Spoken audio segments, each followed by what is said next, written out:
Elles ont été mises en service en 1996. En 25 ans, elles ont transporté des milliers de personnes. Ce sont les 52 télécabines de la station d'Orel qui sont démontées pour être remplacées par 104 télécabines plus spacieuses et plus modernes. Et maintenant, que faire des anciennes cabines réformées?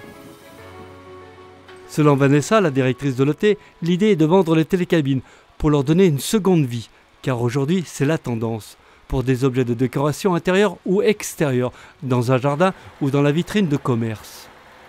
Il y en a qui veulent faire des saunas ou des hammams dedans, donc on verra, on attend les photos.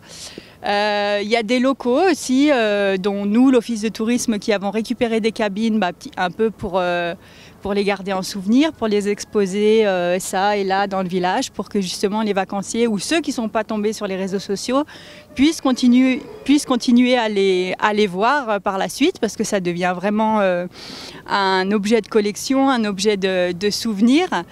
On a les commerçants, les services dans Orel qui en récupèrent un petit peu pour continuer à faire vivre ces cabines. À peine postées sur les réseaux sociaux, au prix de 500 € pièce, hors transport, les 52 télécabines de 700 kg se sont envolées en moins de 20 heures pour des destinations de tout horizon et même à l'étranger, en Belgique.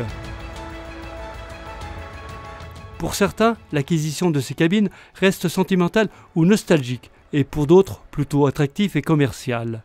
Oui, c'est nostalgique parce que on y a usé nos pantalons de ski et j'ai mon père en plus qui a bossé à la Store. Donc voilà, c'était pour garder un petit souvenir de l'ancien temps. On va l'installer justement sur la terrasse du magasin pour permettre aux gens de faire des selfies ou en attendant d'avoir leur matériel de ski, ça les fera patienter. Sur la terrasse du magasin. Jérémy est un natif du village d'Orel. Il se rappelle avoir passé beaucoup de temps dans ces cabines étant jeune.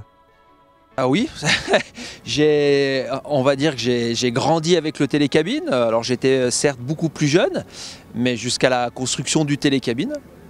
Et puis je me souviens bien, quand j'étais petit, j'avais une petite dizaine d'années. Dès que je revenais de l'école, je montais au départ de télécabine et je nettoyais les cabines. Il y avait toujours de l'eau, alors je raclais les cabines pour pas que ça gèle la nuit et que les touristes le lendemain se cassent la figure. Et voilà, j'ai fait ça pendant très très longtemps. Donc effectivement, ça me tenait à cœur que d'avoir une cabine, que je récupère une cabine, quoi. C'est une grosse page qui se tourne, donc que ce soit pour les locaux, pour ceux qui y travaillent, c'est vraiment quelque chose.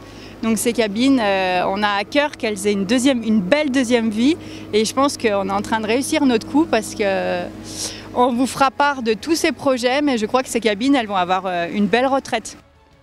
Un projet de 40 millions d'euros est en cours de réalisation pour le renouvellement de la télécabine Trois-Vallées Express, qui relie aujourd'hui la vallée de la Maurienne au site de Plambochet. Cette nouvelle télécabine emmènera skieurs et piétons jusqu'au sommet de la cime Caron. Mais pour cela, il faudra patienter jusqu'à la prochaine saison d'hiver, décembre 2021, sous réserve d'éventuels aléas liés à l'évolution de la situation de la crise sanitaire.